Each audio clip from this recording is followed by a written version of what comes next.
the nice thing is it does hold our place. Good evening, everybody. Welcome in. Yeah. I am currently going live on the Instagram. For those of you on YouTube who want to watch on Instagram. I'll let you know if we're live on Instagram. I got a message over here that says we're live on YouTube. Good. I have a red message on my screen that says they're having trouble streaming to Instagram. That is because I have to enter the stream key. Ooh, the stream key. Yep. Red message is gone. Red message is gone because I took Instagram off. There we go. Start right now. So, how you doing? Hey, how are you, Zach? Welcome to Happy Thursday. Yeah. I don't have a cool cup. Not yet. I'm still poor. There it is. We are now live on Instagram. We can continue as we planned. So, got a cool bait company in here tonight. Yeah. Got Dan from Magnum Baits in here. And if you didn't know, if you guys haven't followed me around long enough, I really like Magnum Baits. I have been a follower of Magnum Baits for a long time. And Magnum Baits, pretty much the description of the bait is what this guy is really good at. He makes some conventional tackle. You know, he makes your conventional average fishing tackle, your 5-inch reg sticks, your bass forecast. Yeah, sure. Which, by the way, we are kind of pigeonholed into putting Magnum Baits more average, so Magnum. Yeah, average Magnum Baits into our boxes. So any of you guys or gals listening to this, if you need a 10-inch stickworm, if you need listening to this live, we would genuinely like to know, how would you feel if we put an actual Magnum bait in one of the boxes? Would you be excited for that? Would you want it? Would you use it? Would you be scared of it? Would you throw a worm the size of the average bass that I catch?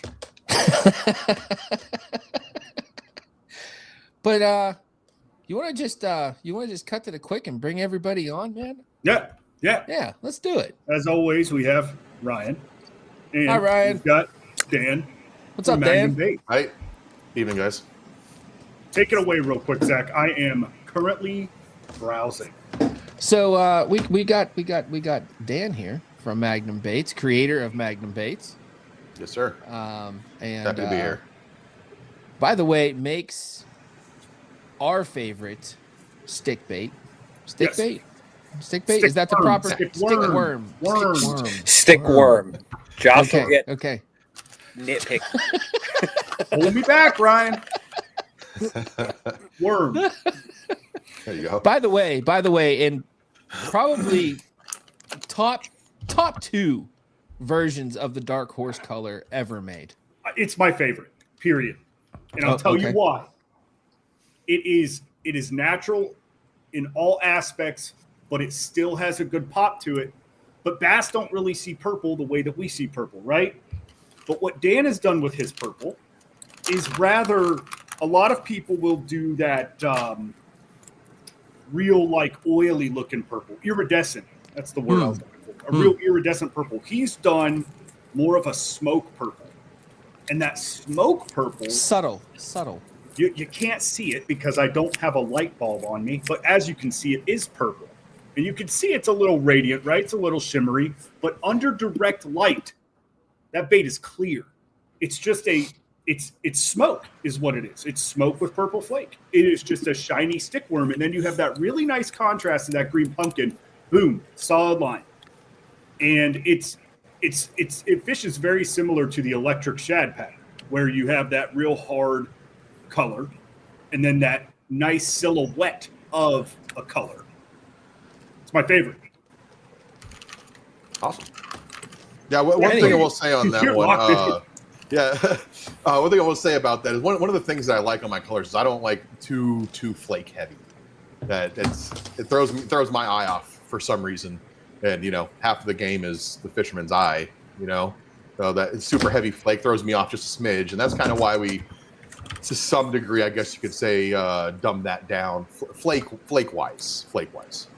Right. This is an interesting comment. It's crazy that it's called a worm, but that's not what it's supposed to mimic. That's what I was just reading. I want to know what everybody thinks this is supposed to be in the water, because we all rig it a different way. I rig it this way a lot of times. Just straight down. It goes straight down. I know what it's supposed to be. It's supposed to put action off that makes a bass want to eat it. It's not supposed to mimic anything except for an action that a bass wants to eat. I think that as far as your stick worms go, it is a reaction bait. And that reaction is the fact that it looks like something they would eat. It's not an alewife. It's not a goby. It's not a crawdad. But it is something in the water. It's a curiosity. It's a curiosity. Yes, it is. It is supposed to be a redacted in the water. That's absolutely correct. So let's get to it here real quick. Dan, tell us about Magnum baits, man. Give us your elevator pitch about Magnum baits. Oh man, so the elevator pitch. I'm not a salesman. I'll start the disclaimer with I'm not a salesman. I'm not good at that stuff, but. Kind of the quick background is Magnum started a long time ago, actually quite some time ago when I was active duty military. There's been a lot of break in it over the years, but because of that. But it started off as we wanted baits for swim bait followers for the follow-up bait. That's what we wanted. And we're throwing HUDs and stuff, and this is up in Seattle area. We're throwing the HUDs and the Hiroshimas for the most part, punkers, etc. And we'd have tons and tons of followers all the way to the boat, and we just couldn't get those things in the boat. You know what I mean? Punkers, as in lunker punker, right? Yeah. He's talking lore that if you got into fishing about 6 months ago, and you like looking at TikTok and basing your decisions off of TikTok, you're really going to be scratching your head. It's emojis. Yeah, lunker punker. The wooden ones specifically. That's a stick bait. That's a stick bait. Yeah. Exactly. If you look at a lot of stuff for like muskie and the peacocks and stuff down South America, they call them stick baits, the wooden stuff. Yeah. So we used to have a box. Called the Dark Horse Tackle Quarterly, and one of the first editions of the Dark Horse Tackle Quarterly actually had baits from Black Dog Bait Company in it, which is one of the guys. I never got a involved in lunker punker. I never got a shellcracker. But anyway, I never did either. I never did either. Well, somebody's got something to do. Sorry to interrupt. We were in Seattle throwing punkers. Yeah, so we're throwing. I would throw those things for up there. The sun be up for 16, 18 hours a day, and I'd throw them the whole time. I'd have tennis elbow, literally, quite literally, from walking those things all day. Anyway, so we got all these followers all the way to the boat, and we couldn't get them in the boat, couldn't get a hook in their face, so we wanted something that was of like size but a different profile, and that stayed in the strike zone wherever they happened to come up from. You can watch them; it's really clear water up there for the most part. And we came up with the 10-inch mag stick. There's a different name at the time. This was 2007, 6, 7, 8, right in that general area, anyway. And things just kind of that came out. We had a couple online retailers and stuff, and then I got deployed, so everything came to a halt for a while. And then fast forward a little bit to 2018, and started back up. And throughout that course of time, people are like, "We want this," and during the time way back when as well, people are like, "What other baits you making? You making a big fluke? You making a big tube? Blah blah blah blah." Right? Everything that they want. And we thought about it over the years and all that stuff, and then just finally started getting to it after 2018. Hopped in Tackle Warehouse right away, and then just started progressing from there. And we've had a couple hiccups, as most people know, like with the beef craw and stuff like that. But generally speaking, that's kind of where it started, was with something from the swim bait game. Just quite literally and strictly, is from the swim bait game is where we started at. Man, and makes sense.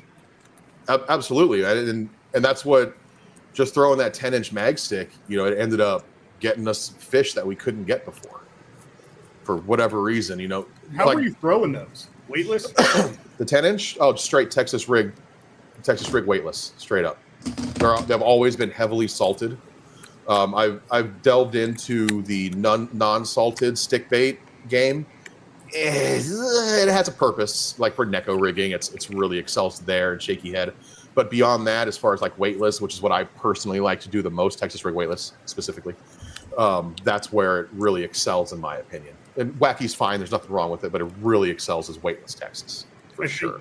I think speaking of the weightless Texas rig stickworm, regardless of what size you use, a lot of bass fishermen would benefit understanding the versatility of that bait and really diving in on how, where, other than everywhere. Like I used to fish a 6-inch stickworm weightless.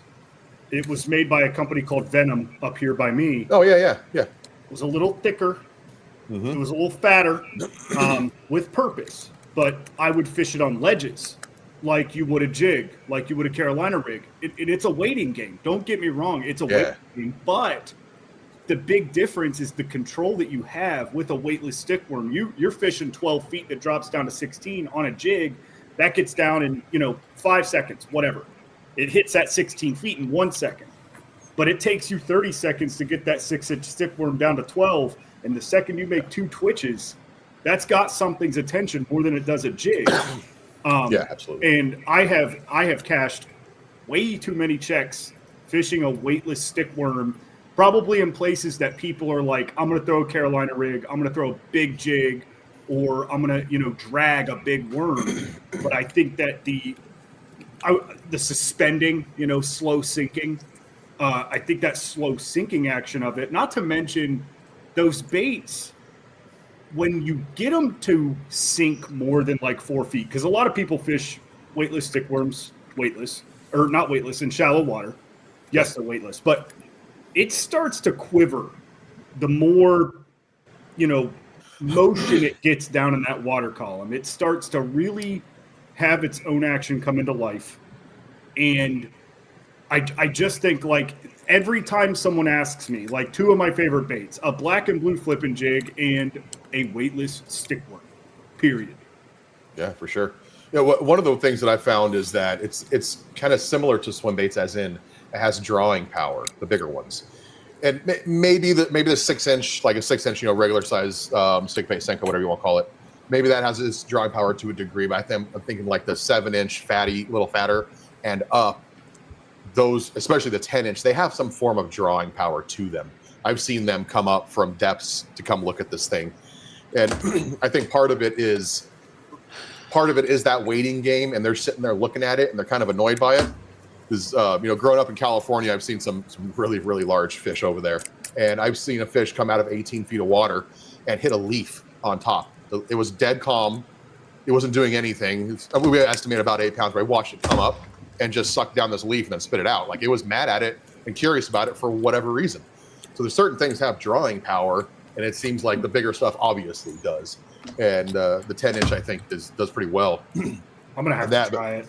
But one thing that's kind of crazy down in Mexico. So this time of year, I get a lot of orders for the 10-inch. I'll get like people that order hundreds of them, and they're taking them down to Mexico for Mexico winter fishing, to Bacarac, El Salto, etc. Right? And they're throwing the 10-inch as a jig trailer, which is pretty crazy. That's the first time I heard that some years ago. I was like, wait, what does that even mean? That's absurd. And every single year I get orders, and that's exactly what people tell me. They're like, I'm going to go throw it on a jig. It's not that inconceivable, though. Like, I mean, like the first time you catch a 12-inch, like yeah. And they got those huge, they don't have regular size. Yeah, they don't have the craws down there, but they got those really big langostinas, those freshwater lobster, so to speak. And those things are really long as opposed to like the shorter and fatter. They're longer with really long claws. So maybe it's that type of thing. I really don't know. But that's one of the things is, the 10-inch on, and it's extra salted too. Nobody asks for anything unsalted, so it floats up. Nobody. They want it to down. They want it to go down and lay. I think so. And then they pop it, and then it'll stand and then fall. I think maybe that's. I don't know exactly, but I think maybe that's the move. It seems there's kind of crazy. There's a song by a blues musician called Bull Moose called "My Big 10-Inch," I swear to God. and the chorus of the song goes, "Them girls really love my big 10-inch record of my favorite blues." There you go. Every time you said 10-inch, that's what I thought about. So I had to interject. Yeah, you got to get it out, right? It's in your head, Yes. man. You got to get it out. Yes, I'm with it. absolutely. So, that was your first. That was the first bait. Was the 10-inch stick worm. Yep, that's right. That's right. And you now you've got we personally we've featured the beef craw, we've featured the your stick bait, and we featured the wormser. Yep. Curious, out of those three, which your favorite? The 10-inch. That's sorry. You said beef craw. The beef craw for sure. That there's something special about that, and unfortunately for the people watching, I got hit with the cease and desist letter. Like a lot of people that have a craw do. Ending soon. Supposedly next year, September. We had somebody come in one foul swoop, cleaned us completely out of every single beef craw we had. Yeah, they're gone. Yeah, everybody that had them, they were like that. They're gone. I couldn't keep them in stock. It was pretty crazy. Well, what's your favorite way to rig the beef craw? Oh, I know the answer. But go ahead. I know. Initially, it was just on a straight jig, whether that's a football or a flipping jig. It didn't really matter, depending on the depth. It really wouldn't matter. Yeah. But then, and it was never really designed as such, but just straight on a pegged Texas rig with a little tiny. I do it with a little punch, little bit of a punch rig on it. It was never meant. I flip it for smallmouth. That's what I did. Nice. Yeah, it was never meant, like the design behind it. The design thought was never meant to be a flipping bait. The body wasn't never built for it. The claws were built big for a jig trailer, so there's a potential that they flop over onto the over the hook point. Or if you're trying to punch the thing, those claws will just wrap around whatever you're trying to punching. If it's STEMmy, the plants are STEMmy at all, so it can, it's not great there, but there's something about it. If you get that stuff through, that thing is dope. Drawing power again. I like it as a I just usually have those big sparse laydowns out in the middle of the river with just big scour holes around them. So I'm usually pretty good with getting it through stuff. But it's I kind of discovered earlier this year, like when they're like kind of fry guarding, like smallmouth don't do it nearly the way that largemouth do, but like they get really defensive of the sunfish and stuff in the creeks, bluegill sunfish, whatever. Like they couldn't handle it being I got mad at it. Right? Yeah, it's just that big and it's coming into their space and they're just like they just kill it immediately. It's a big bait, right? It's a big bait, but if the dimensions are actually 4.8 inches, it's not even a full 5-inch. Yeah, it looks built. So. You look at the average size like sunfish that's like going after the fry, like that's it right there. That's actually a good point. That's a really good point. So it just comes down to whether it's one of those 12-inch or 10-inch glide baits or a 10-inch. What is the biggest bait you make? The 11.5 wormser. Good Lord. It's a big one. So it just comes down to drawing power. You're just putting something in there so big that at the very least they're going to come out and take a look. That's kind of it. And certain things like the 10-inch, maybe the 11.5, because of the drawing power themselves, it allows, if they're being picky, they're not really hitting it, or they're just kind of messing with it a little bit.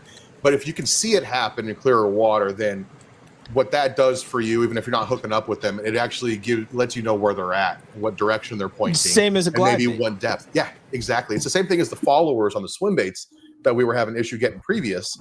Is at least we can come back 20 minutes later and know where they came from, because they went back to where they came from.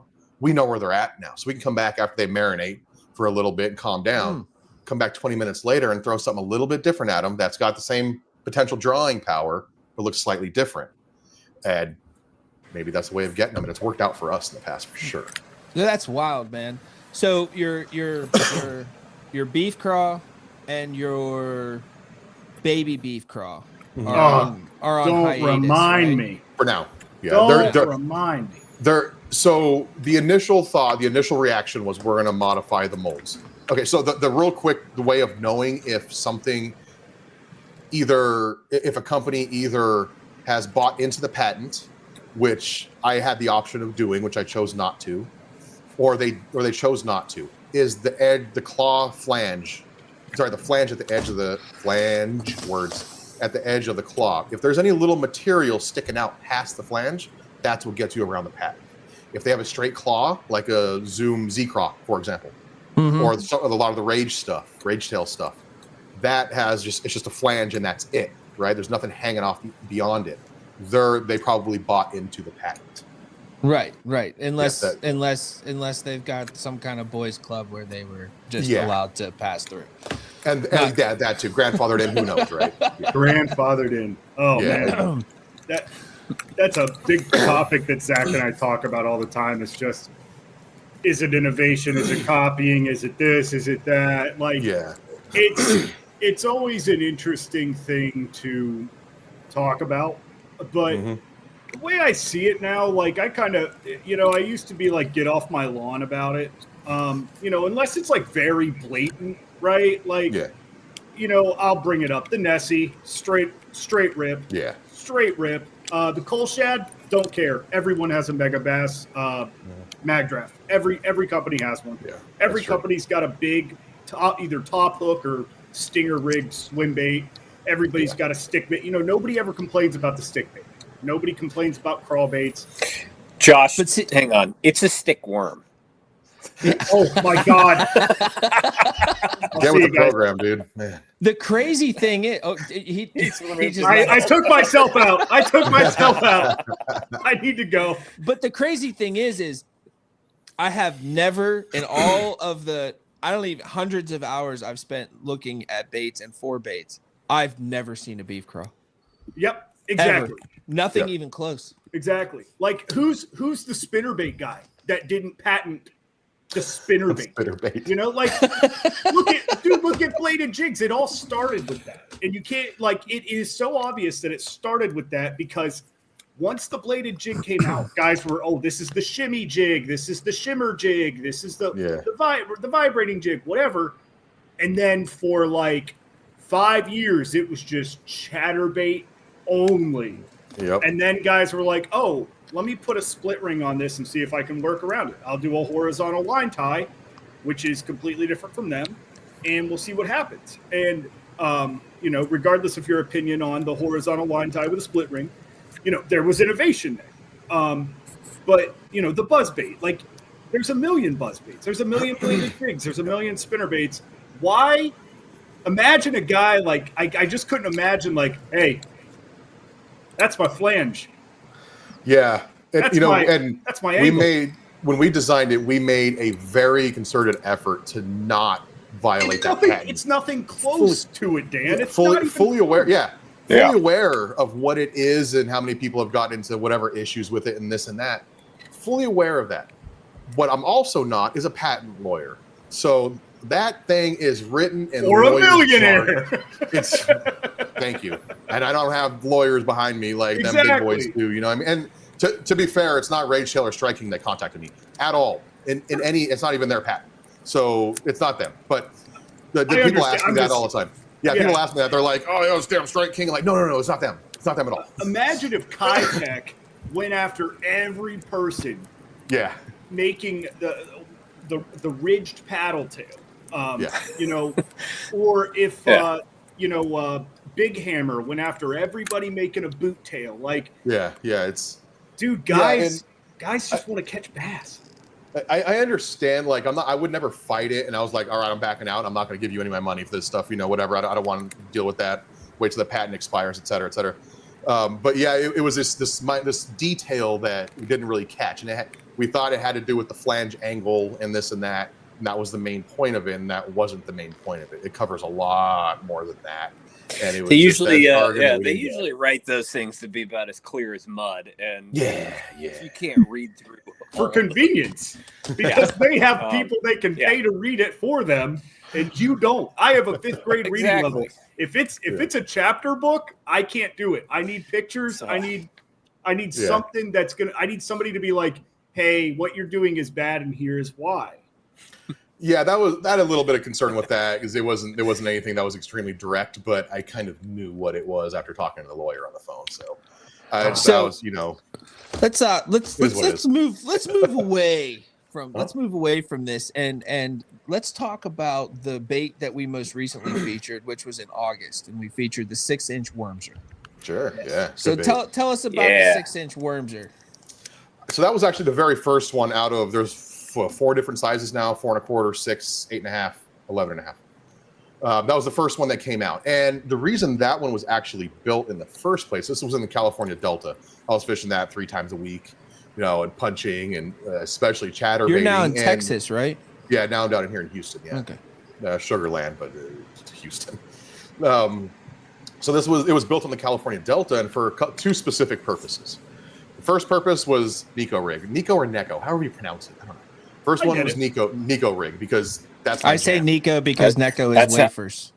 Yeah. Oh, okay. I agree. Neko is a 2C. Nico is a 1K. All right. But then there's Nico Bakes, which I pronounce as There is Nico. that too. Yeah. To make that one guy mad. I've heard they're good. I've never heard talking about Zach. Now I need Neko wafers. But yeah, so the initial design was. I've never actually had those. I know what you're talking about, but I've never actually had those. And I'm a fat guy, and I've never had them. But yeah, so initially it was built as a Nico rig, and not the traditional Nico rig where you have you O-ring it or whatever and put an exposed hook more or less on there, right? Not the traditional, more of like the chicken rig, or I think is what it's called. Oh, okay. Using an EWG, you still put a Nico weight in the bottom, but you EWG it with like this way, so your line is actually coming off of it with a weight on the bottom, right? Yeah. So instead of the hook coming through this way, it comes down this way. You're putting an EWG in the middle. Yeah, and that I think it's called chicken rig if I remember right. But yes, I've been fishing it for a long time before I even heard the term chicken rig, so I'm just assuming that's what it is. Anyway, so and I used to do it with actually a Bass Pro worm in the Delta, and it wasn't necessarily punching it, although to some degree, but it was really flipping it. It was more of a flipping bait, flipping it in between the chunks of hydrilla and milfoil and this and that, all the weeds that are out there. And then Bass Pro discontinued the one that I liked. So, and then I needed a Nico rig bait. I needed a better one, the one that I could rig a little bit better, and hence kind of the hook slot as well. Although the hook slot does double for a couple other triple for a couple other uses. But the other portion of it was a chatterbait trailer, and it really excels. It's really good there. That was one of the first things I saw. Like when I saw him, for the first time, I was like, "Ooh, this will be good on the back of a chatterbait." Yeah, and it doesn't matter which way you rig it, horizontal or vertical. It does the same thing. It doesn't even matter. So those were the 2 initial design points in my head when I designed it and did the drawings and all that fun stuff. And that's the 6-inch version. Yeah, that's the 6-inch version. Yeah. And then that landed on Tackle Warehouse, and as I mentioned them because they've helped me a lot, over the years. My buyer there and stuff, and they're like, "Hey, by the way, nobody has a really big straight tail worm. So what do you think about bumping up this Wormser?" You know what I mean? And so they're like, at least 10 inches, at least 11 inches. So I said, all right, we'll just do that. So we scaled that bad boy up, and it just came out great. And that's where the 11.5 came from, was actually by request from Tackle Warehouse. That's wild. Yeah, so that's really wild. Yeah, that's where that came from. And but that thing is really, really good weightless. And even though there's no salt content internally, and it does sink slow, there's something different about it as opposed to an unsalted stick bait. There's no salt content in there? Not internally, no.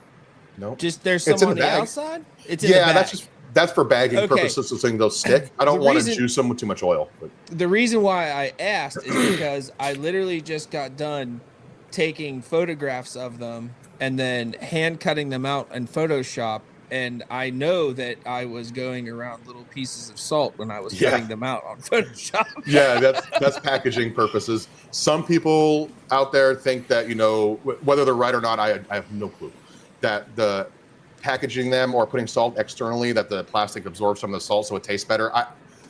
I don't buy into that too much. It's just the salt falls off as soon as it hits the water. And salt is not soluble in plastic, so how can it? But anyway, whether that works or not for people, that's perfectly fine. For my purposes, it's for bagging, and so things don't stick together and stuff like that. I've bitten enough baits to know I don't feel like it soaks in.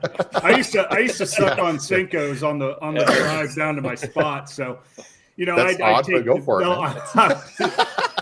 Yeah, I would buy everybody's most of us stick do worm. like sunflower seeds, Josh. It's like, I would just like to make a point of note here that Josh likes to suck on Senkos. We're just gonna leave that there, and we'll keep moving on. Everyone's got their thing. Everyone's got their thing. Yeah. Hey, but America, baby.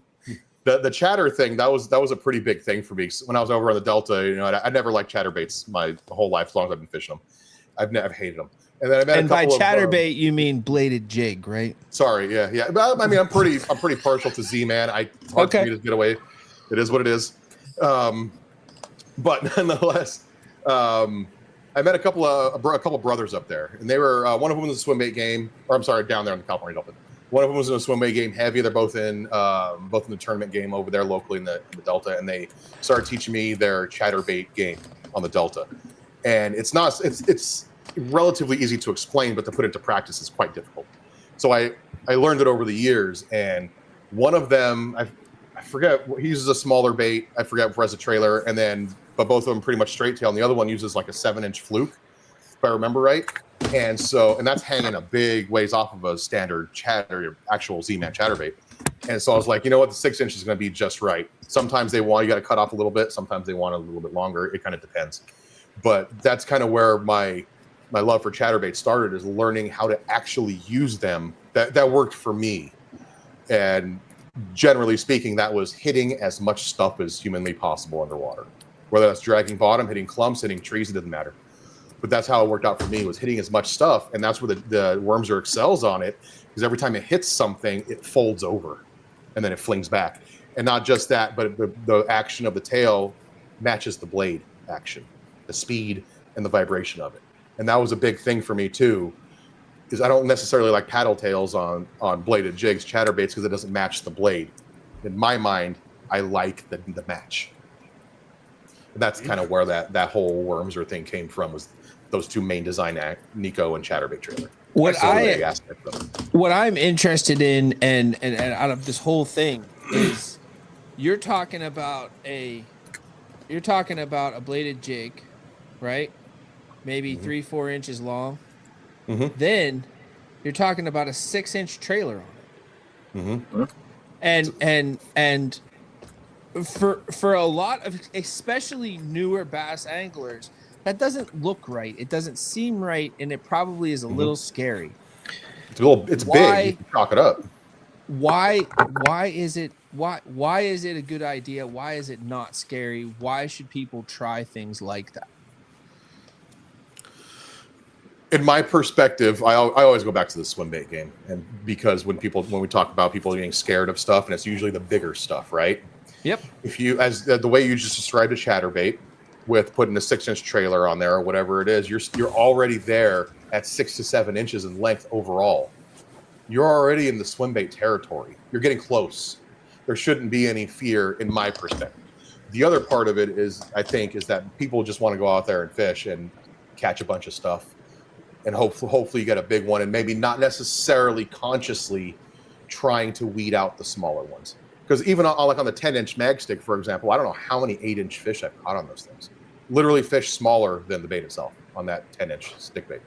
Yep. Stick worm, whatever. Yeah, it's been there. Yeah. But yeah, so you're the guest. We won't kick you off. I kick myself. I don't know necessarily why that fear is there. But I think people should do it. Maybe just getting out of the comfort zone is really, it's difficult for people, generally speaking, and it's not just fishing; it's everything in life, right? I mean, I think personally, it's a way to make your bait stand out from the average thing that's in there. If all of your shad are 6 inches long, now you have something that's 7 or 8. There's that too. Same area. If those bass are looking at it, it's already an aggressive bait. Like, why not? If I'm gonna as a bass, if I'm gonna exert that energy, why not eat the one that's a little bit bigger of a meal? If it's acting crazy and dumb anyway, like, let me go eat that one. Yeah, it's something. Agree. It's something that we have been slowly edging towards. We've always tried to do it in our boxes, and that is kind of get people out of their comfort zones a little bit. Mm-hmm. Try this thing. It's a little scary, but go ahead and try it. And we're getting braver and braver as we is braver is that correct, or is it more brave? More brave. Braver. I think either or. But anyways, and trying to push some of these scarier things. And it's just like weight. So like the size of a weight that folks use. Newer fishermen always tend to go really light. Mm-hmm. Yeah. But if you look at damn near every single pro out there, they're either throwing a 364-ounce nail weight in a Neko rig, or Nico rig, if you will, because it's not a wafer, or they're throwing like a 3/4 ounce bullet weight on something, and it's either about super finessing or the rest of it's about efficiency, getting the thing where it needs to go as fast as it can possibly get there. So I find it very interesting that, because I myself, when I first started fishing, I immediately wanted like an 1/8. I was like, okay, I'm gonna put an 1/8 ounce. I'm gonna put an 1/8 ounce worm weight on here. That's too big. Like I'm hitting the DEFCON 5 button. Like 5/16 was a big deal for me. I get it. So I just the whole premise of what your bait company is wrapped around, Magnum, and going big, and especially this time of year, it seems to me that you're either doing one of two things. You're either going super finesse and very small, or you're going the exact opposite way. Like this time of year in the fall, it's you want to do one of two things. I literally just heard a YouTuber say that in the fall you need to throw the biggest thing possible, which is crazy, because that is exactly opposite of what 90% of people will tell you. Yeah. 90% of people in that video. 90% of people will tell you that in the fall all the forage is small, so you need to throw small things. And this guy shad and shiner and stuff. Yeah, this guy was saying the exact opposite thing. Who's right, who's wrong? I don't know, but it seems to me that this time of year, when it's a little tougher, you got to go one way or the other. Yep. I think it depends on what your goals are, right? Yeah, I tend to lean big this time of year. I mean, I'm breaking all. He's actually got it tattooed. He's actually got it tattooed on his lower back. It says "Go big or go home." Yeah. It's Chinese symbols though, so it's not what I thought it said. Yeah, it's supposed to say badass. Out it said. That's what you get for getting tattoos near a marine base. That's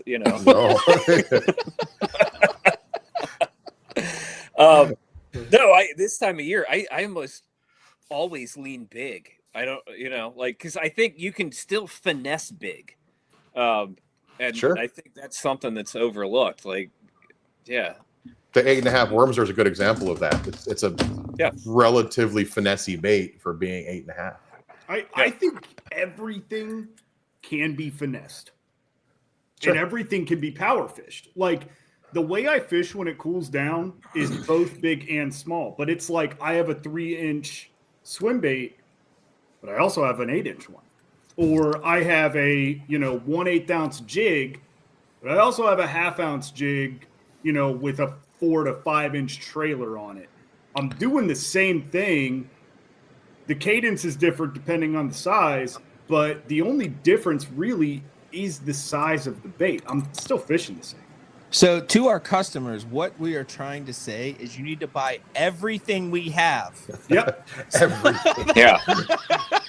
I agree to that. I'll go ahead and mimic that. If you want a chance at catching a bass. Yes. I think that's a very you know what? I'll try that in a YouTube short. Hey, we've got a website. Come check it out. Buy everything. No particular bait. Because they'll buy it. So Dan, so if you don't mind me asking, if there's anything that you can talk about, because I know some stuff is going to be hush hush and everything else, but do you have anything up and coming that you're excited about that you can talk about? Yeah. There it is. I love when they turn around to grab something. Yeah. It's going to be good. All right. So this is just the very first rendition, and it's not a difficult bait to design necessarily. It's going to be the details that get it right.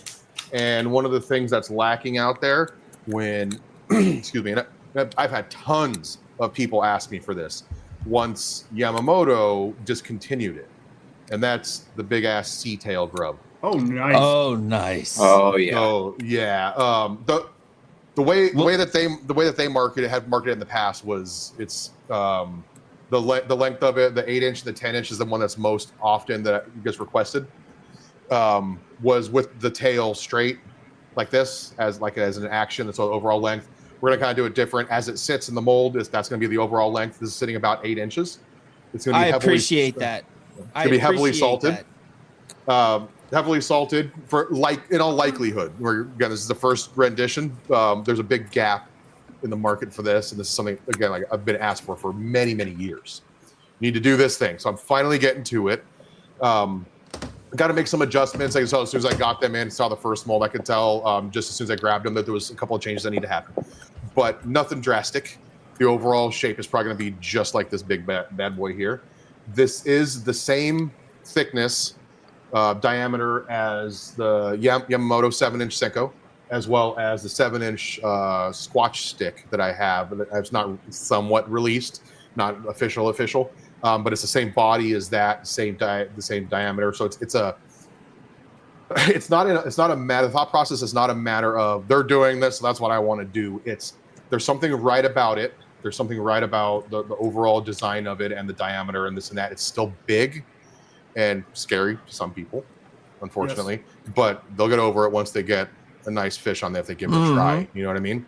But this, and I have no name for this yet, nothing like that. I literally just got these in, I don't know, 2 weeks ago.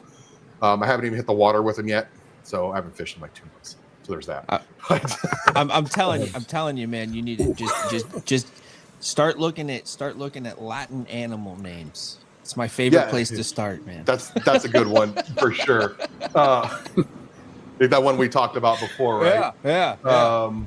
Is that one we talked about before? Is that a thing yet?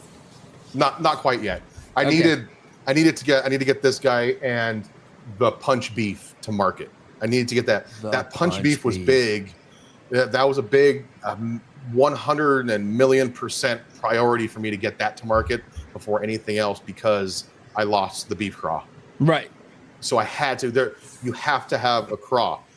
Yes. You have to have a craw in the lineup. If you don't, it just doesn't work. I got a lot of worms and all that fun stuff. You got to have a craw. So that was big. That was the biggest thing, and there was a lot of delays with that. It was nobody's fault. It was a matter of design that was incredibly difficult to make properly in the mold as far as venting and things like that are concerned. So we had a lot of back and forth with my mold dude, Kyle. We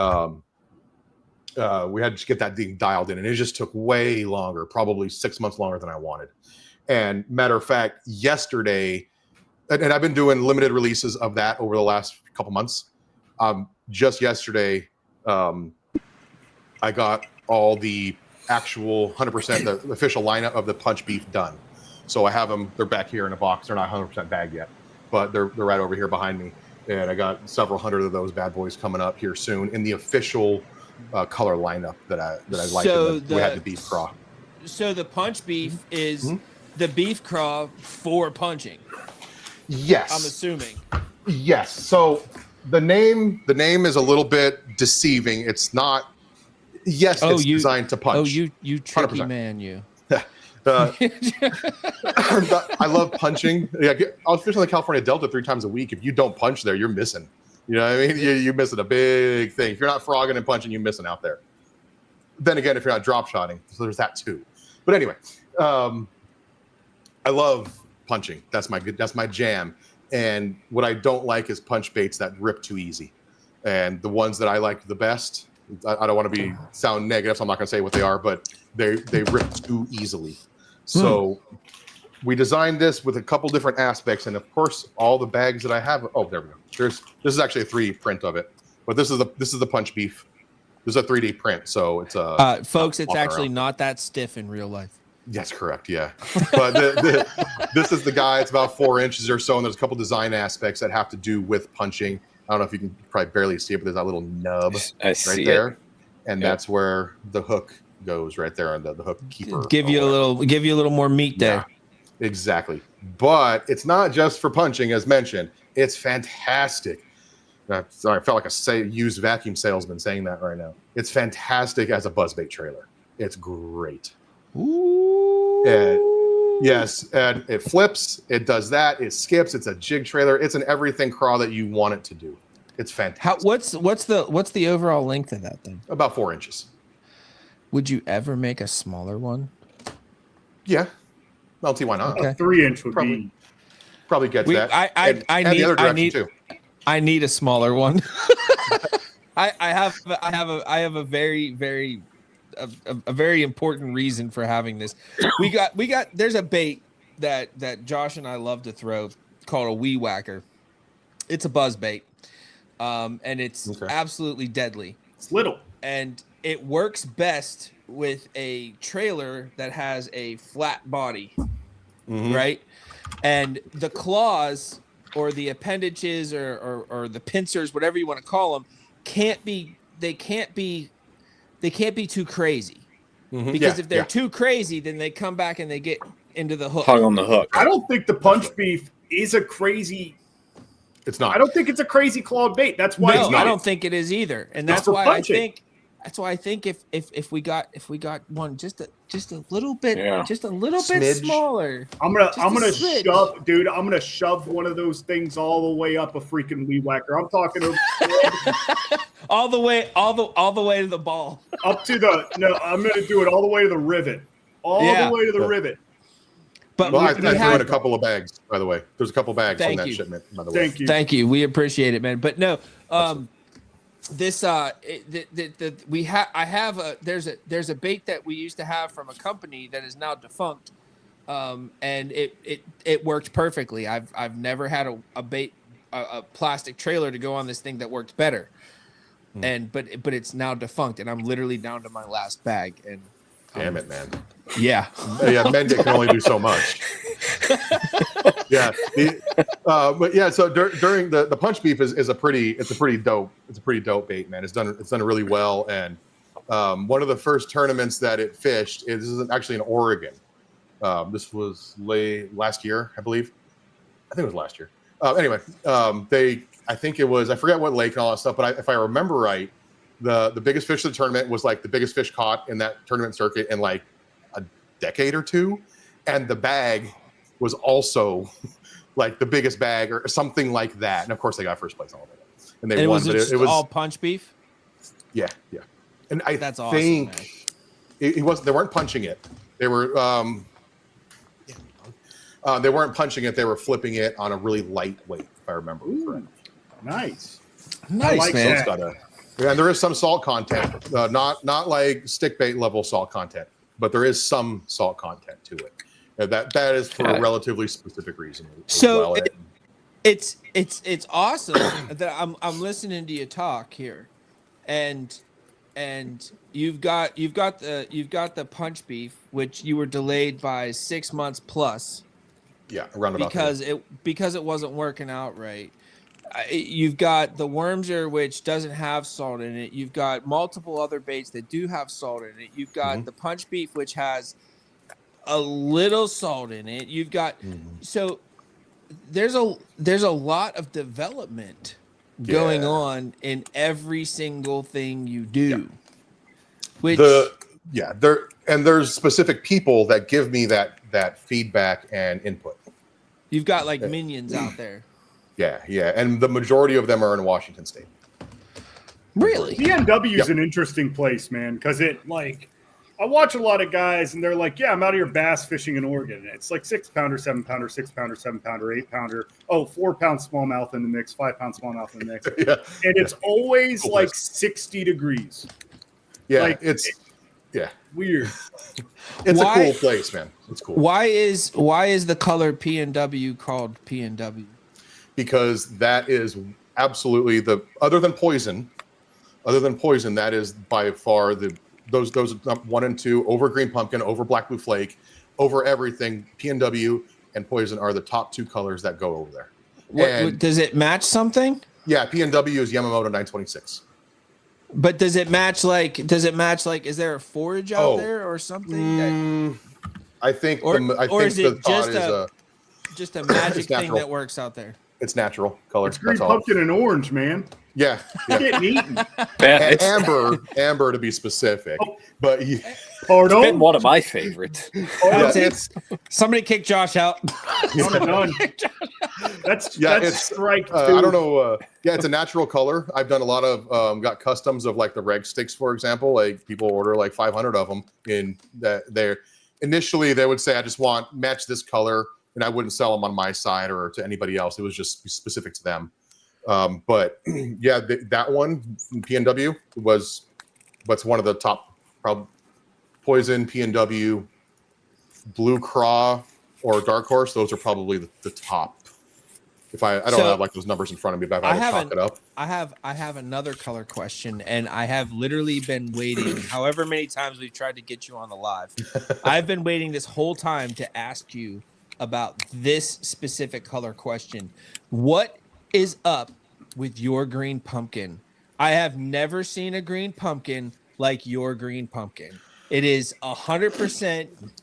It's so different from every other green pumpkin. Literally, I try to take photos of it, and it's almost black when it comes up on the photo.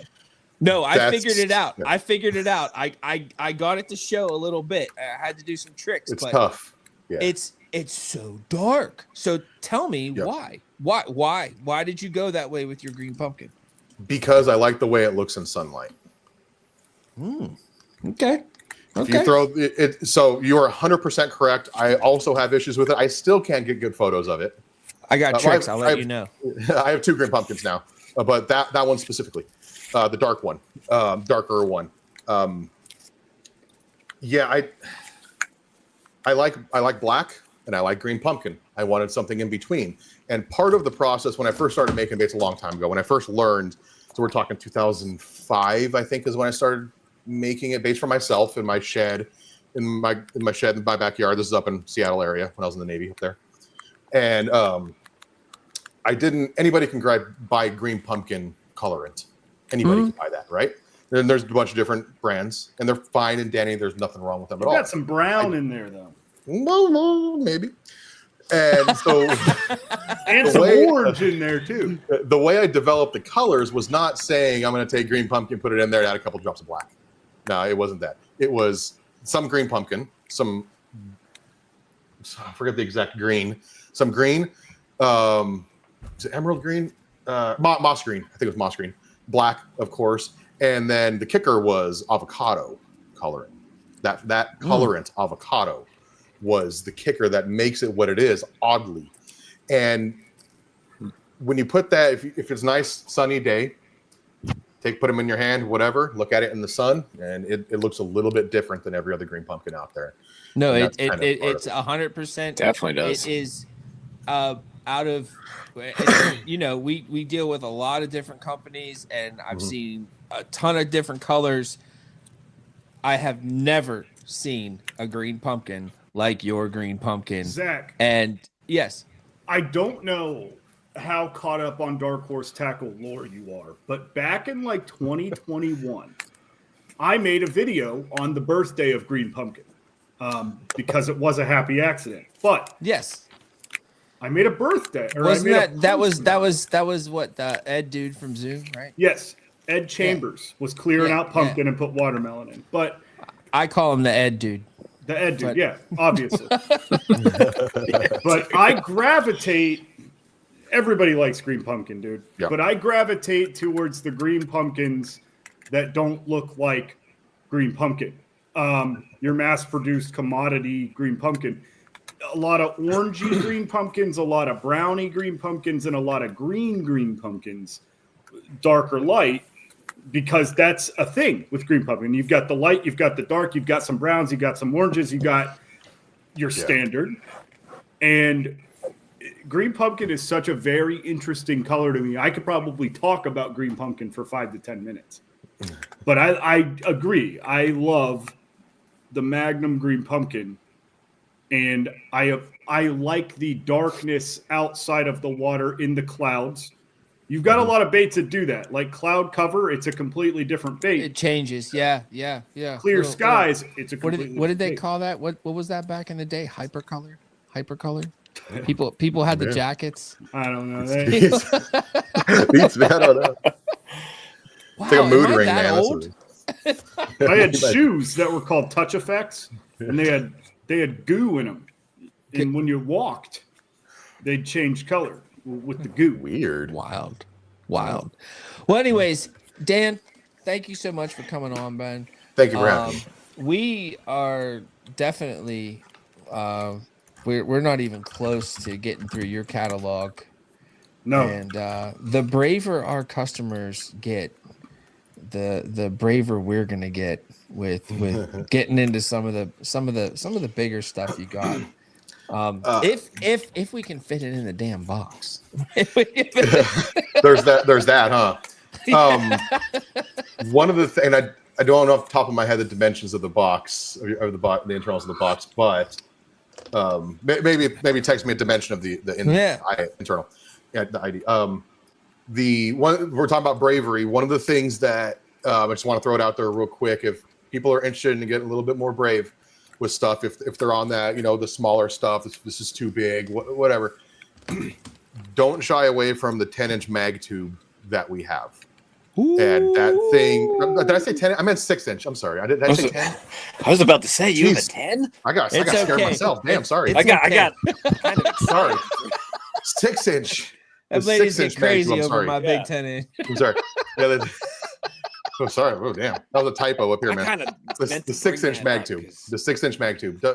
Give that a go. And we did it at a really good price point. And there's some specifics to it that are there's a little bit of salt content in that as well in those tubes. They have a solid head for flipping because that's what I like to do. I don't like doing an inserted tube jig head, whatever it's called. I don't like that as much. So there's about the first half inch or so is solid plastic.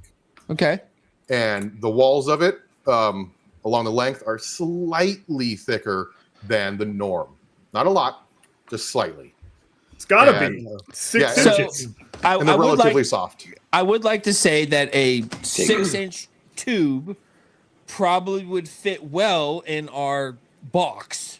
Yes. I think so.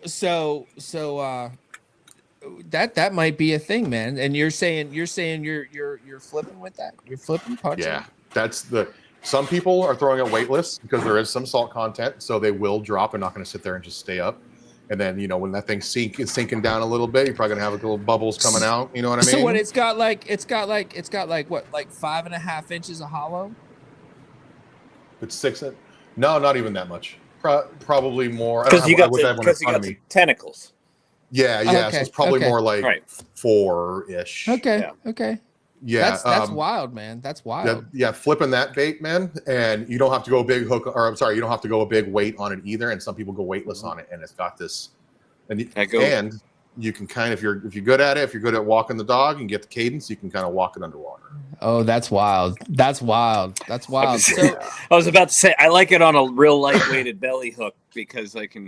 Yeah, there you go. Yeah, yes, exactly. Yep. I like it Texas rigged for that reason. When are you throwing that? Like what? Not in the human calendar, but in the bass calendar. When do you like to throw that? It doesn't matter all year long. Doesn't matter.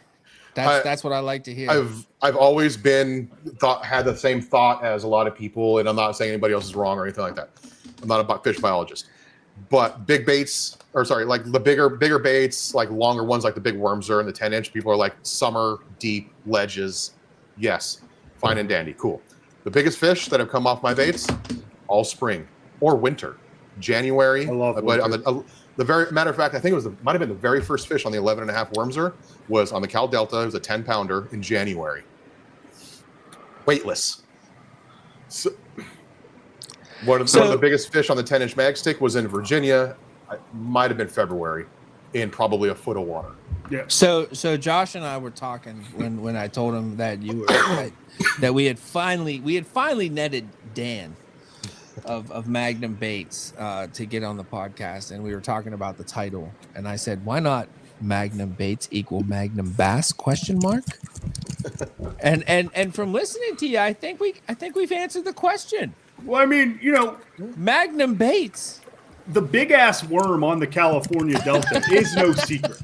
And the California Delta, as far as bass fishing, is also no secret. I mean, a lot of people consider California the greatest bass fishing state in the world because some guy snagged a dead 25-pounder out of there at one point in time. But, I think Shots fired. No, I don't.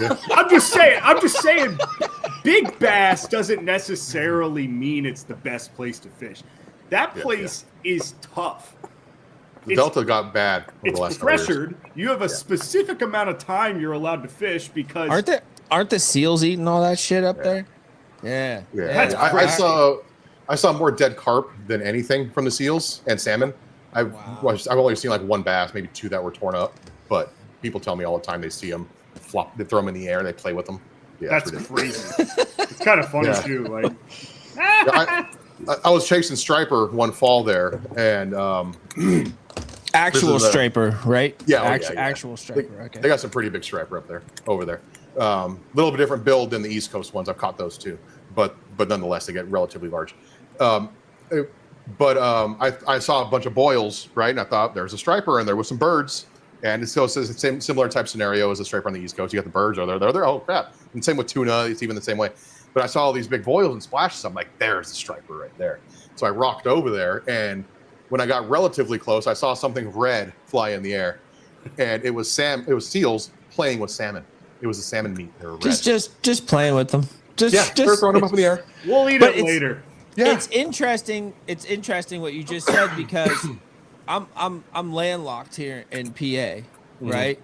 And so when I say striper, what I mean is wiper. It's not okay. You know what I mean? Yeah. But it's the exact same deal.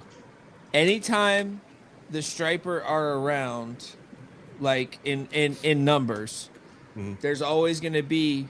I think they're Arctic terns. They're always going to be in the air. Yeah. And you'll see them circle first, and then you'll watch the water boil, and then the wipers will start pushing up. Which is pretty wild. Pretty wild. Sometimes in those big striper schools, you'll get a big rogue largemouth with them. Oh yeah. Every so often. So I was actually talking with Frank Scalish because when the wipers come running up these creek arms, and it usually happens in mid to late October, like you can't catch a largemouth. Like you just can't. I don't know what happens to them. They all go away. I don't know where the hell they go. Who knows? And he said a lot of times they're actually under the wipers. Getting the stuff that falls, maybe. Yep. Yeah. Easy meals. Yep. He said they're actually under the wipers. That's not a bad thought. I've experienced it with like big river smallies too, with the wipers in our rivers. So just get to the bottom. Is that the jam? Get to the bottom. Yeah. If that's what you're looking for, but honestly, if I can catch a 2-pound largemouth or a 8-pound wiper, I'm probably gonna. The wipers aren't like nearly in the numbers in the rivers as they are in the lakes and stuff whenever I run into them. So it's like once I kind of weed them all out, all of a sudden you just start catching big small like once you remove the striper from that area, like catch them all, move them over here, and then all of a sudden you just start catching big smallmouth. In the lake I'm in, it is literally for 2 weeks. For 2 weeks in October, it is the water boils for like 2 weeks straight. Like it never stops. Like I gotta come out and do that. They're so much fun though. It never stops, dude. And yeah, like I'll be honest with you. Like you could probably throw whatever the hell you wanted out there, and you're gonna get one. Like it's just gonna happen. And it's wild because they're all like 7, 8, 9 pounds. Like oh damn, nice.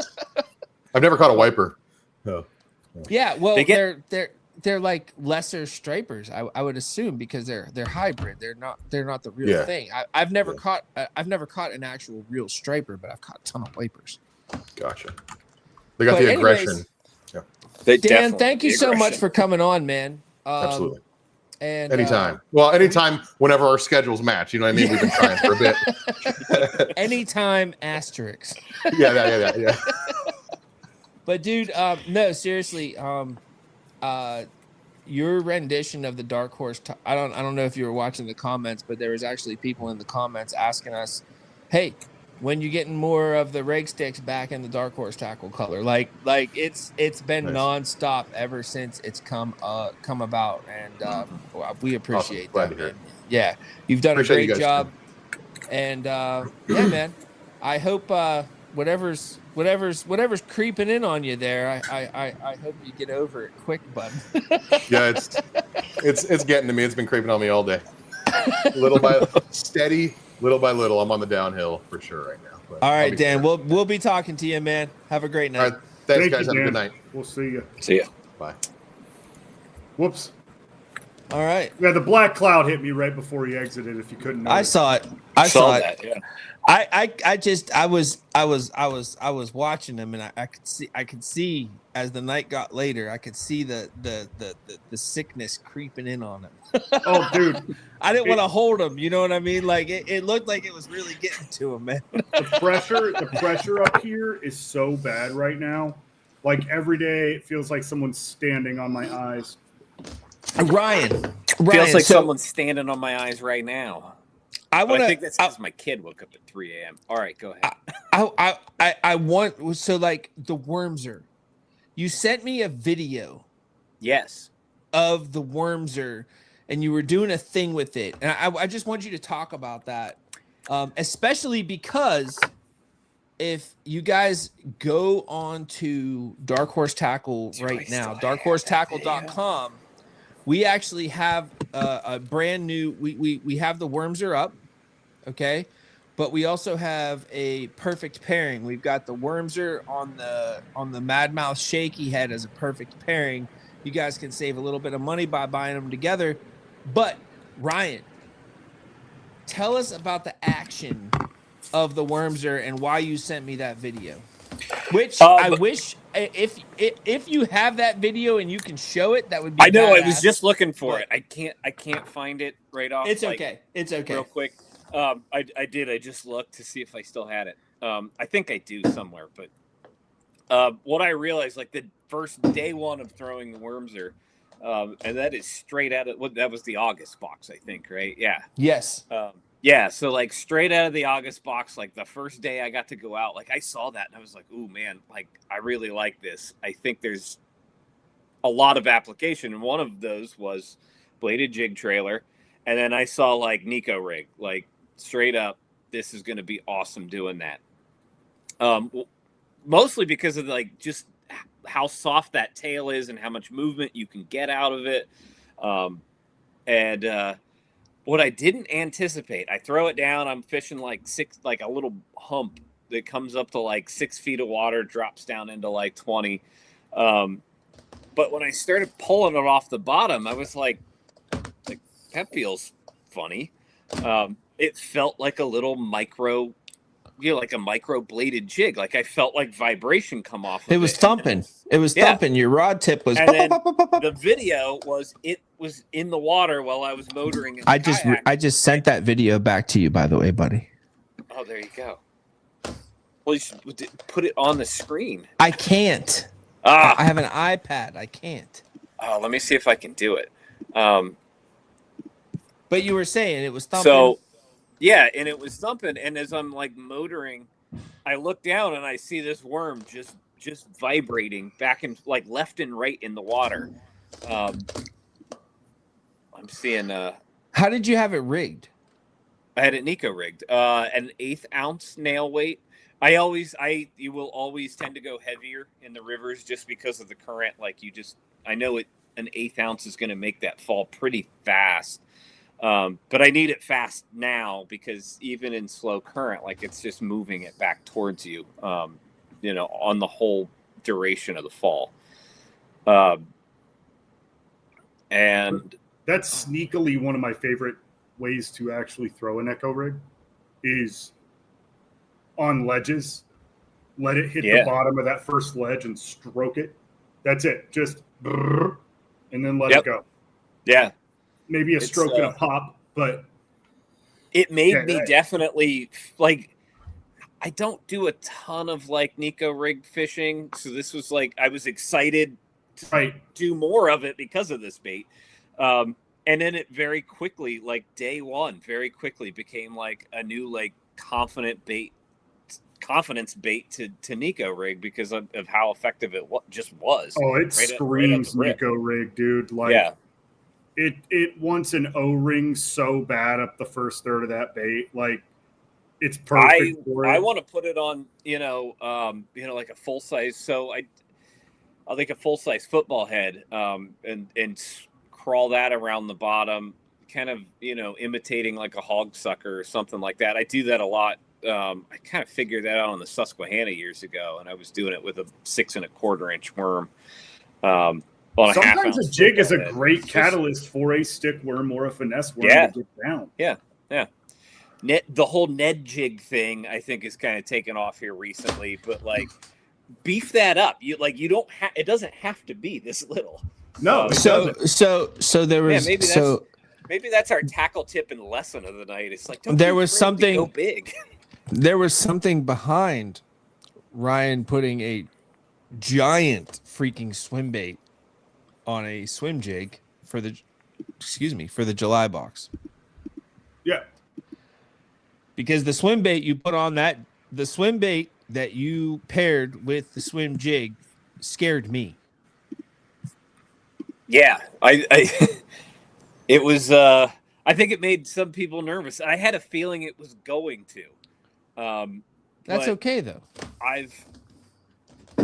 Danny was talking about drawing power, and when you do beef something up that big, it pulls fish like just out of sheer curiosity or territorial. Like if they're territorial, like they're just like, wait, whoa, what is this thing in my space? Why are you here? Right, like they're used to little things coming and going and being around them. It's not like they're sitting there eating everything that comes by or just shares that space with them, but they're used to a certain size of thing, right? And I think those bigger fish in particular, they have their haunts. And when something like that comes into their space, like they're curious, they're territorial, and it turns them aggressive, I think, a lot of times on stuff like that. Nice. So literally, go big or go home, fellas. Yeah, and it is like or go small. I think it is like, what are your goals? Like, I think I remember hearing, like, reading an interview or listening to an interview with Mike Gilbert over at Working Class Zero, and he's like, look, like, I know what is portrayed on social media and YouTube and everything. He's like, I have to sell these baits. It's my job. I love to fish with them, but he's like, I can't do that every single day because mentally I can't handle doing that every single day. Yeah. Some days I just want to go out and catch as many fish as I absolutely, like, humanly possibly can. He's like, there are other days where I will throw a 10-inch swim bait for 8, 9, 10 hours, but I'm only ever expecting 1-2 bites out of it, to mentally put yourself in that and through that day in and day out. Like, you just can't do it. So, like, it's kind of wild. It's kind of wild. Set your goals, set your standards for that too. Like your expectations going into upsizing things. Like let's say you've just signed up for KAS, and on Friday you do pretty good, and you get yourself a bag of like 93 inches. That's a pretty good Friday. Right? Yeah. And then so but now you just need right. kickers. So Saturday, you go big or go home, right? Because you've already got a good bag. You've already got a top 20 bag. Right? And then so Saturday you go in there and you're just looking for that. You're just looking for that kicker. Yep. Yeah. And if you want that kicker, and it's weird because listen, like I've caught some decent, and this actually has me thinking. Because I've caught some I'm a master at catching fish between 19 and 19 and 3/4 inches. Just can't crack that 20. I'm a master. I but say yes to that. Maybe that has something to do with what I'm throwing. Well, I think the fish are going to tell you a lot because sometimes they're going to eat a compact profile like big fish for whatever they get keyed in on certain things. We talked about the weightless versus like a weighted thing, and especially like a lot of pros, they're either throwing like that 3/64 ounce nail weight, or they're throwing like 3/4 or heavier. Drew Gregory has that analogy and this is the 3/4 and heavier thing. He's like, if I throw a water bottle at, like, without you knowing it's coming, if I just chuck a water bottle at you, what are you going to do? You try and catch it or move to like one side, like you've got two options. You're either going to try to catch it, get hit by it, or, like just move. I've actually never heard that before. That's kind of wild. So, that bigger weight, that faster thing, that bigger presentation is a bit more of the water bottle theory, right? Okay. You're not, a lot of people move out of the way, right? Like, whoa, like, what are you doing?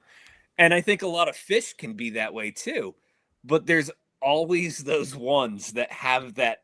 You're going to get the alpha that's like, yo, what's up? Nah, nah.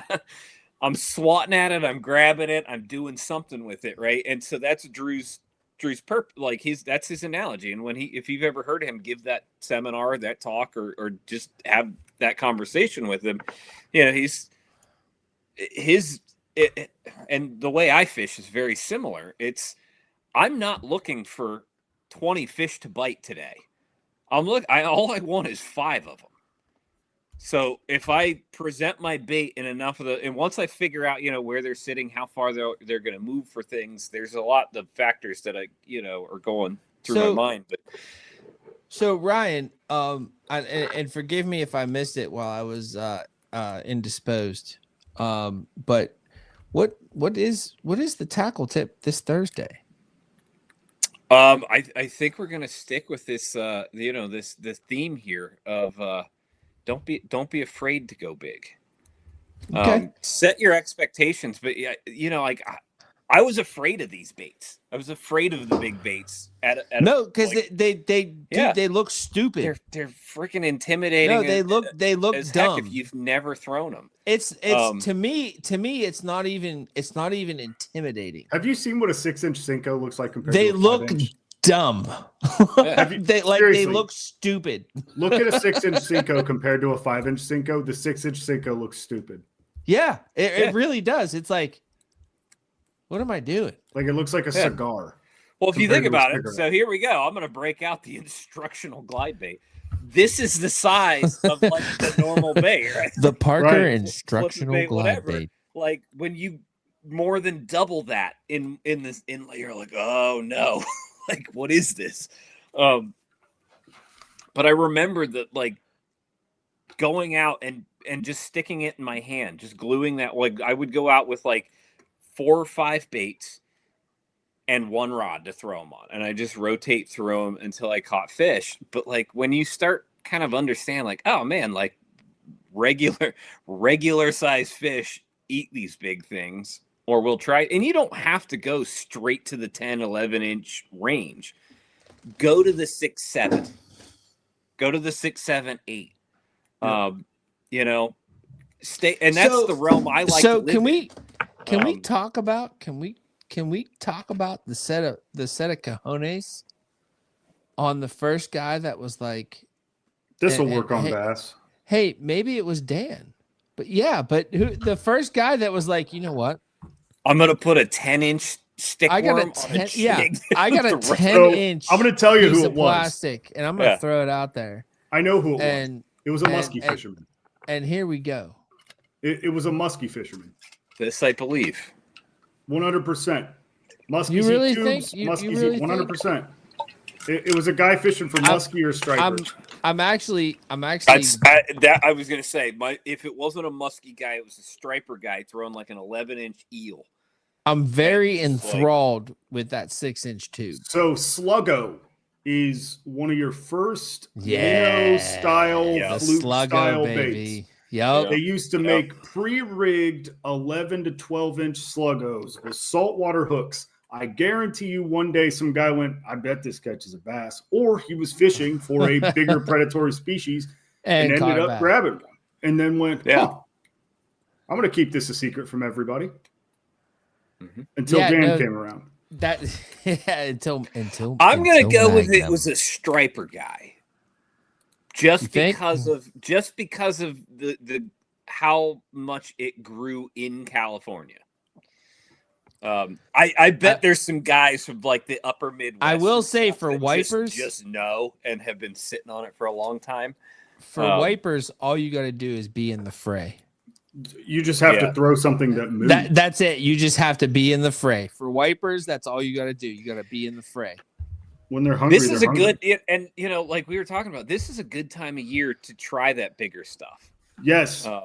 You know, if you're going out like but guys, this time of year, the forage is at its smallest. What are you talking about? No, it's had all year. This is going against everything we've ever been taught about fall bass fishing. And fall bass fishing, it's the best time to be bass fishing until the pre-spawn, until the post-spawn. Everything is small. Everything is small. Because I'll tell you what, you might not catch all of them. Why don't bass companies sell in the winter? Why don't they try to sell in the winter? They never say. I have heard one professional bass fisherman say it because he is correct. The biggest bass you can potentially catch is in December and February. I just heard Wheeler say it. 2 bass fishermen. The first one that I ever heard say it was Ott Defoe. And heard Ott say it. But he's a river fisherman, man. No, he had I remember him saying the hunt for monster bass, and he's like, the best time to do this is like when he said that. There's I immediately ice all over my boat, and I need to. I think it was like 2018, and that was the first time I really got into like fishing in the snow. And I was like, dude, if the water's wet, I'm going. So like, I watched that episode of TV, grabbed a big Joshy, grabbed a Ned rig, and grabbed like I think it was a blade bait or something. And found wet water and caught a shit ton of fish. And I'm like, okay, it doesn't matter anymore. Like nothing matters anymore. I'm just going to throw the same 5 baits all year long. Do you remember, Josh, when we made, it was the 2023 December video. Yeah. And you and I were out there on catching them on like Masters. On the Jig Masters, we were using the Jig Master sled head. And I want to say it was the Z bait X swimmer. Yeah. And I mean, I don't know what we were throwing on 8 ounce Jig Master sled heads. And like at the very most, we were an inch under the water. Yeah. They were boiling. They were boiling on it. Like it was, and those are the days you can have in December, dude. Like you can have your best day of fishing. But it was a shitty day. It was not a nice day. But the pressure was low, the humidity was high, and the clouds protected the ecosystem from going deep and getting sluggish. And they were just I mean, they were just coming. You could do no wrong. Like, you could do no wrong. Dude, I had the best day of fishing I've ever had on Hoover Reservoir was December 3rd of like 2018. And the high was like a very sunny 46 degrees where it feels like 50. It's like you're wearing your hoodie and you're like, I don't know if I should take this off or not. Because like you're cooking from the sun. But you had to wait. It was a grind. Like, I started out and I was like, oh my God, this sucks. And I'm just like, you know what? I'm going to wait till the sun actually comes out. The temperature went from 38 degrees to like 46, 48, high sun. Those banks heated up, and it made me think a 1 to 2 degree temperature difference in the water will absolutely turn those fish on and turn those fish loose. And then 25 pounds of 5 fish later on a stickworm, mind you, there it is. Day's over. Like, insane day.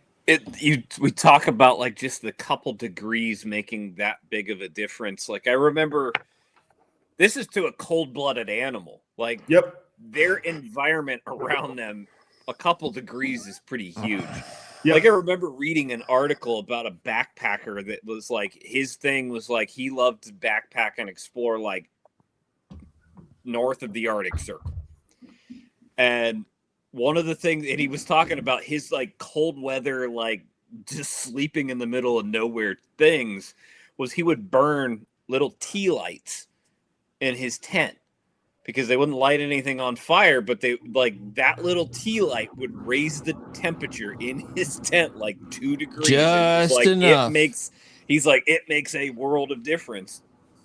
And yeah, so I think the wintertime, especially those sunny days, that's like one of my favorite days. And it's interesting. Yeah. It's interesting. We're talking, we're right now we're in here in the Rust Belt, we're in a weird weather loop of perfect weather. Not for being outside. Yes, not necessarily for fishing, but we're in a perfect weather loop. Like, we've literally had almost a month straight of the perfect weather. Sunny and 75 every day. Yes, sunny and 75. Like, just perfect. But shit, I forgot where I was going. God damn it. The bass I just turned 47, everybody. I'll tell you why the bass don't like it. Because there was one day in September. I think you're wrong. I think you're wrong. I think the bass likes stability. So this is where I'm getting on. You interrupted me. They get turned on. I'm telling you why they didn't like it.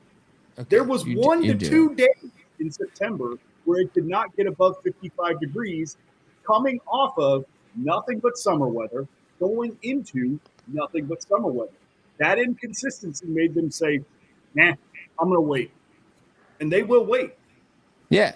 They will wait until that October, when they will wait for that weather to repeat itself. That 55 degrees. So stability in my experience, stability is decent fishing. Yeah. Okay. Instability on the front end is really good fishing. Yeah. Coming down from that 80 degrees. Yes, instability on the ass end of that is really bad fishing, and that's pretty much it. I'll tell you what, though, instability in weather, for those of you watching, is not just temperatures in degrees. It is barometric pressure, because I wonder sometimes if it's actually bad. I know it gets harder, but I think one of the things we do as anglers. Yeah, but you're a river rat. No. I'm saying this is a generalization. One of the things that if we are catching them good a couple days before, leading up to, we have a hard time changing quickly whereas they change very quickly. We're not adapting as fast as they are. Right, exactly. Sure. That's what I'm getting at. What I notice when we've had this perfect weather is they are far off, they are somewhere, and they are in wolf packs of safety. They are creating their own stability. They're not on the bank. They're not like crushing bait. And that's because for the past 2 weeks, it has been a high of 75, 80 degrees every single day, dipping down to a low of 68. And then you'll have those 2 hours of low 60s. That also, the pressure is high. The pressure is very high right now. Yes. A sunny, clear day in October and September in Ohio, it's like 30.3, 30.4. So when you say the pressure is high, in case anybody doesn't understand what we're talking about, that's air pressure. Okay? Air pressure is the amount of force the air is pushing down. Okay? And that air pressure is pushing down on the water. And it affects the fish, I believe, in their swim bladders. That would make sense. It's a giant organ designed to adjust pressure in your body to make the fall. Air pressure pushes on the water, and which changes the pressure in the water. I don't exactly understand how it correlates, but higher air pressure is more. I don't even know if it's the right way to say it. It's the more pressure in the water. Okay. Yeah. So when there's high air pressure, okay, the more water you have over top of you, the more pressure there is, which is interesting because a lot of times that high pressure will drive fish shallow. It doesn't necessarily, which puts them within our reach more easily if you're someone that's fishing traditionally. But it doesn't make them more apt to bite because they're uncomfortable. That's why they're up there. I think it's a discomfort. They're not up there to feed. They're up there because they're uncomfortable. That's the way I've always understood it after reading Knowing Bass, the scientific method from Dr. Keith something or other. Anyways. But by the way, I want to know who has my book right now. Somebody out there has my book. Not me, buddy. I'm writing my own. Somebody out there has my book, Knowing Bass: The Scientific Method to Bass Fishing, and I was just curious, who is it? But hey, boys, we're at an hour and a half. We're maxing. We're maxing out. Yep. We're maxing out. We have a brand new Dark Horse Tackle Perfect Pairing up for sale on the website. And it is the Magnum, the Magnum 6-inch Wormser paired with the Madmouth Bass Bait Company football shaky head. So you got you want to shaky head and some rocks. This is something for you. This is a perfect pairing made in power finesse heaven. Yes, absolutely. Keith Jones, by the way. Keith Jones. Thank you. This is a way to get a perfect pairing, and you save a little bit of money when you buy them together. I suggest you all go on there and hey, listen, just so you know, I took pictures of every single size of, bless you, of the jig head. So when you're looking at that and you click the different options, you're going to see the differentiation in the sizes of the jig head. So just so you know, just that's a little extra touch, because it's something that's always bothered me whenever I click on the 1/8 and it looks the same as the half ounce. Like I it's always bothered me, but I I just want you guys to see what you're getting. But definitely check that out. That was a big word for a Thursday. It's a big word for a Thursday. Almost as hard as Thim Swim. Oh man, it eludes me to this day, maybe forever. That being said, real quick, just to let you guys know, we are edging ever closer to our 5,000th order. You're all about edging tonight, huh? And whoever that is, it takes a while. Whoever that is that lands on the order number 5,000 will get $100 gift card for Dark Horse Tackle. So we're really close. I mean, we're close. Very, very, very close. Ryan, Josh, you guys got something? Anything? No. See you next week. Yeah, big, small, buy them all. Bingo. Big, small, buy them all. That's it. That's the next t-shirt. That was my fireworks stand pitch there. So great job. All right. No, you do not get 17 free if you buy one. We don't operate on fireworks stand prices. Unfortunately. No haggling. Yeah. All right. All right, fellas. Thank you all for joining us. See you next week. See you next Thursday.